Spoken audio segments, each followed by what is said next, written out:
Another thing I think is important to just mention is liability from a corporation. If they have an employee that accesses illegal or harmful content online, it's not just an issue of personal choice here. There are there's liability involved here too. Apart from the fact that people are hurt, by the whole industry and exploitation with people online.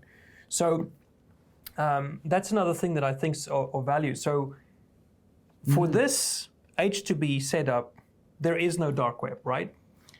Correct. With this setup, the dark web is simply not accessible. Not with a traditional Tor web browser, not with Brave, where you open up a new tab and says open up a new tab with Tor. These are very real liability, but not only from the employer's point of view, from the employee as well.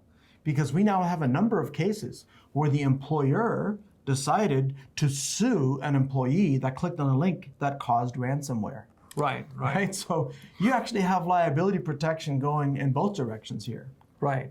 So the right employee that is educated about what they want, they're going to love this because it gives them a sense of protection and freedom. Go click everything that you want. Find every link to click on that you like. There's no danger to you or us or the company. Yeah.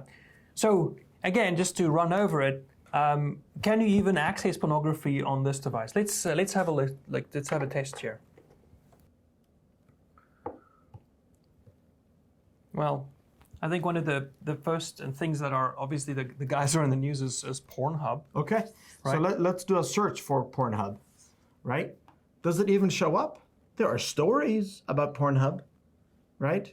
It certainly is in the news, but when you have safe search on and it's forced on as a gateway solution, meaning that it's not something that's done on this device, but rather the gateway that this exit out of, that with that safe search on will not cause in Google, in Bing, in DuckDuckGo for Pornhub or porn sites to actually show up. Yeah. Now, if you go and type in the URL and it says you're not on a whitelist, what if you do end up saying, well, let me do a request on block.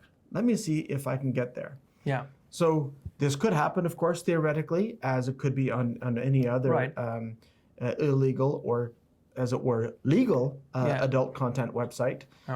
And you can go through this. I mean, the system will actually still reinvestigate and check to see. It's entirely possible that that domain became good. Very unlikely, but it will. Well, it won't. It will investigate it. First step is it holds up screenshots that's right. to the AI and says, hey, these naked people, and if it is, then the process just stops right there. I mean, it doesn't need to continue with the score. So this will not be unblocked.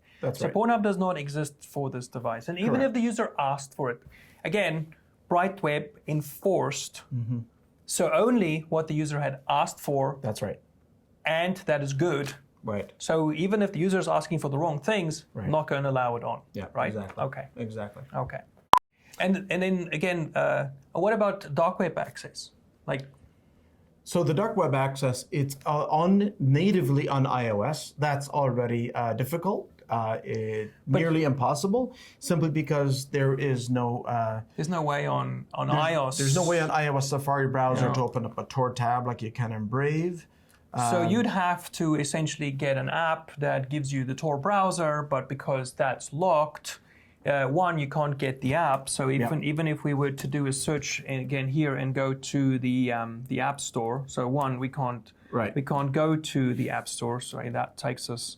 It takes us to the remote. Yeah, it takes us to the remote. Yeah, but if we went, because that was the one selected there. But there's no App Store here. Right. And then if we go under what the apps that are available for this specific device, if the organization doesn't allow that app to be on here, then it's not an option. That's right. But even if they did, ADAM Go with DTTS will prevent the direct peer-to-peer connections that's required for Tor to take place. Is that correct? That's correct.